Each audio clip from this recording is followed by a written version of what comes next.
Hey everyone, and welcome to today's Explainer. We've got something really fun today. We are looking at a viral microstory that somehow manages to pack an absolute massive punch in just 50 words. It's called the fake boyfriend experiment, and it centers entirely around that classic, universally loved fake dating trope. Honestly, it's pretty fascinating how much narrative power, psychological tension, and sheer entertainment an author can cram into just a handful of sentences. So let's unpack the architecture of this text together and see exactly why this trope works so incredibly well. Okay, let's dive right into this. The story opens with just 9 words. My crush asked me to be her fake boyfriend. Boom!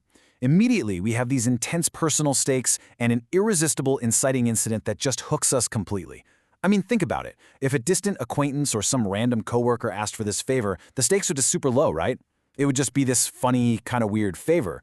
But throwing in the word crush, that changes absolutely everything. The protagonist already has deep emotional skin in the game. We are instantly invested because we all know the massive risk and obviously the tantalizing reward that comes with pretending to date the exact person you actually really want to date. And that brings us right to Section 1, the shocking proposition. Let's literally walk through this rapid-fire whiplash. At first, our narrator thinks it's a joke, which, is a totally natural defense mechanism against sudden change.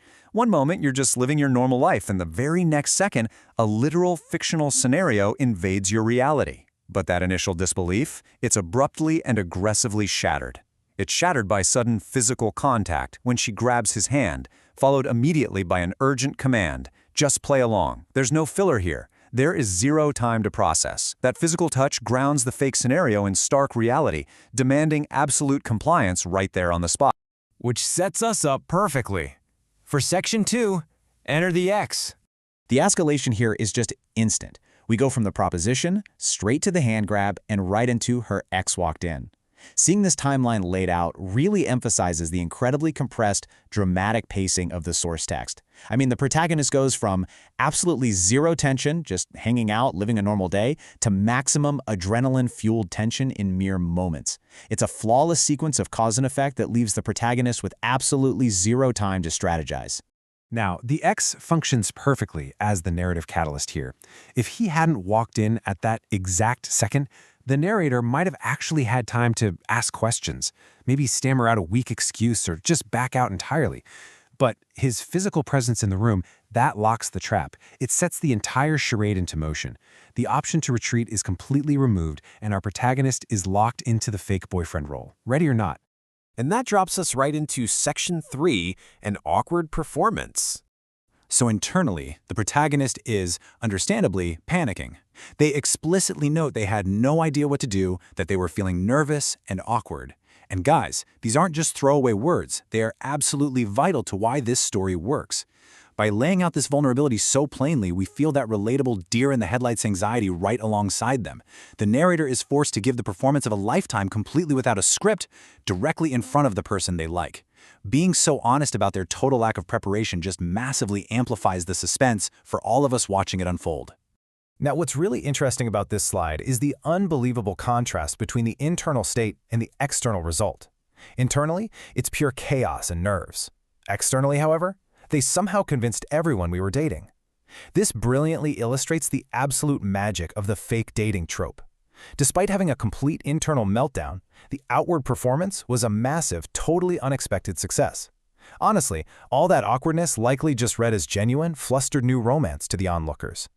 It's this hilarious, triumphant victory snatched right from the jaws of absolute social disaster.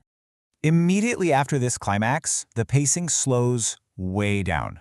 The narrator takes a breath to reflect, and they give us this quote. The funniest part?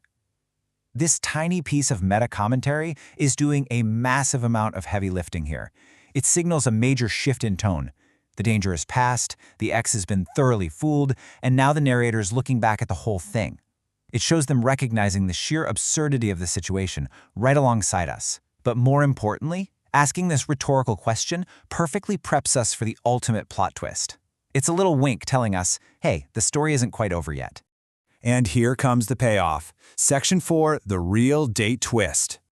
Boom, here is the punchline. The fake relationship ended up becoming a real date. The satisfying irony of this outcome is just fantastic. What started out as a completely fabricated, desperate charade organically evolves into a genuine romantic connection. It is exactly the deeply satisfying payoff that we all subconsciously wanted from the very first moment we heard the word crush. The fake dating experiment was a total success. It blurred the lines between fiction and reality until, well, the fiction literally became reality. But this story has one final trick up its sleeve. Section 5. The audience turn. The story concludes by turning the tables completely and asking a direct question: would you do it? It takes everything we've just unpacked and transforms it from a theoretical observation into a highly personal challenge, leaving you lingering right there on the thrilling tension of the scenario. Seriously, just imagine the scene for a second. Your ultimate crush desperately grabs your hand. The intimidating ex walks into the room, and the spotlight suddenly snaps onto you with zero preparation whatsoever. Would you risk the awkwardness and play along? Well, thank you so much for joining me for today's explainer, and I will leave you to think on that.